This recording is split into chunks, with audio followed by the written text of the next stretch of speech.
Janë siguruar mjete shtesë për përfundimin e autostradës Kërçov-Fohër, konfirmoi ministri i Transportit Aleksandër Nikolovski. Pas një debati të gjerë për ndërprerjen e punimeve në këtë autostradë, ministri tha se u vendos që punimet të vazhdohen për shumë arsye, dhe sipas tij, autostrada do të përfundojë në fund të vitit. 175 milion euro mjete shtesë janë siguruar për vazhdimin e punimeve. Ние бевме доведени пред избор дали да го прекинеме проектот, затоа што нема логика да има изведувач од нивна страна кој тие не го обезбедат финансирањето. Но во тој случај и онака многу време се чека на завршување на автопатот, ќе требаше дополнително да чекаме нов тендер, избор на нов изведувач и така натака. Нашата цел е до крајот на годината да го завршиме како што сме ветиле.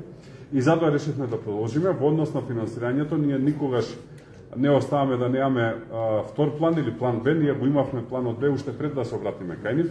Средствата се обезбедени од домашните банки.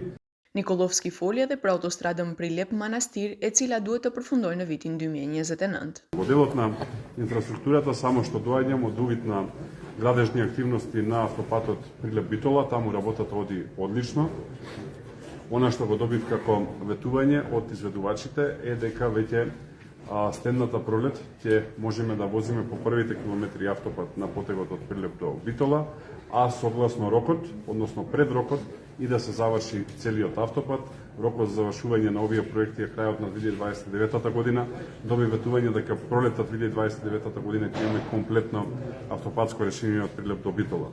Ministri foli edhe për hekurudhën e cila lidh Maqoninë me Greqinë dhe tha se pjesa greke nuk ka ndarë mjete për ta riparuar dhe për një periudhë të gjatë nuk e kanë në plan që ta riparojnë atë pjesë.